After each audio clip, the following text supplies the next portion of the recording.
In this short session, I'd like to talk about 5 factors that if you're an entrepreneur, you might want to consider if you're thinking about developing your business in the mid to long term with a view to sale. And you might wonder why I'm sat outside in these conditions, which are quite variable at the moment. There's a bit of wind and a bit of background noise, so I do apologise in advance for that, and I hope that you can hear it okay. But it's really just a metaphor for my first point, which is persistence.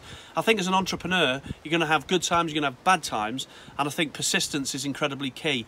As we study outperforming teams and the success factors and what cause teams to underperform over time, usually persistence is right up there amongst the key factors for teams that ultimately outperform. And for an entrepreneur, persistence with the business is important, but also if you're going through a potential deal process where your business is going to be acquired, then persistence in the deal is also worth bearing in mind, because quite often deals don't happen with the first discussions. They happen after many phases of negotiation, perhaps spread over several years. So in other words, an acquiring company often will look at a target, decide it's not for them at the time, but continue the relationship, and eventually a deal will ultimately be done. And on countless occasions I've been involved in scenarios where that's been the case. So, and I probably, if anything, maybe more deals get done when there's a long-term relationship than when there isn't. So that's worth bearing in mind.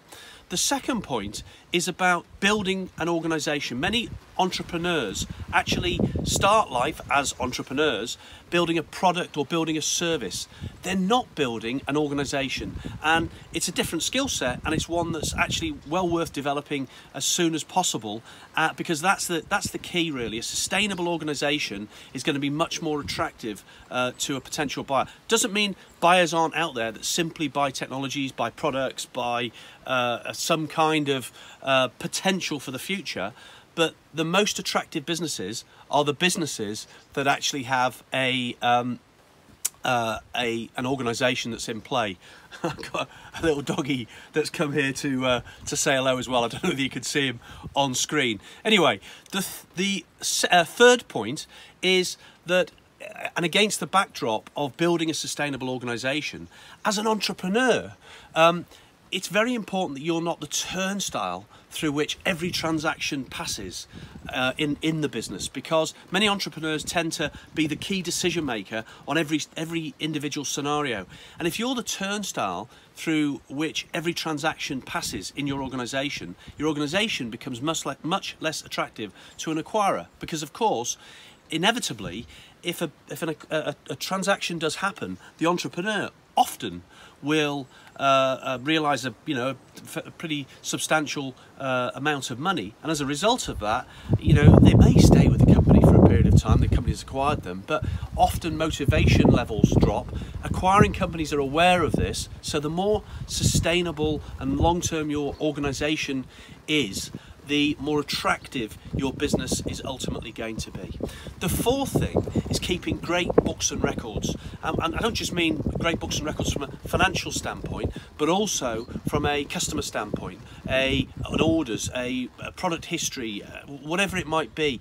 In other words, having a single version of the truth in the history of your organisation, so people can, when they do the due diligence process, the acquiring company, they can start to really get under the skin of what it is your business is all about, and start to get comfortable with the future potential for the business based on probably much of the only tangible stuff they can go on other than secured future orders, which is the past performance. They're looking for proof points. They do a mini audit through that due diligence process. So the better your books and records, the greater the likelihood of a transaction taking place. It's much harder for acquirers to believe information that hasn't necessarily been put together in the best way. And the fifth important factor is, we've been talking about due diligence, is the actual deal process. Due diligence takes time. It's quite a burden on the entrepreneur and the key personnel in the business, those that are in the loop in terms of the potential for the transaction. And secondly, if the due diligence is successful, often the contract process can be quite protracted as well.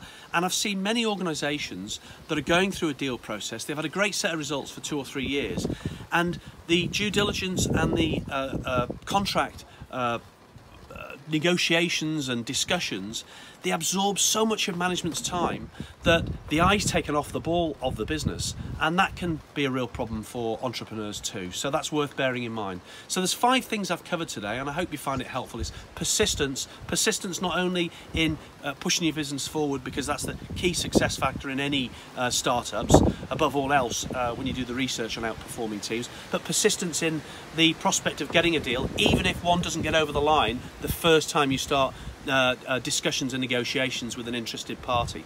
The second is building a sustainable organisation. The third is for you as an individual to be working on the business, not the turnstile through which every transaction passes, not you working in the business day in and day out.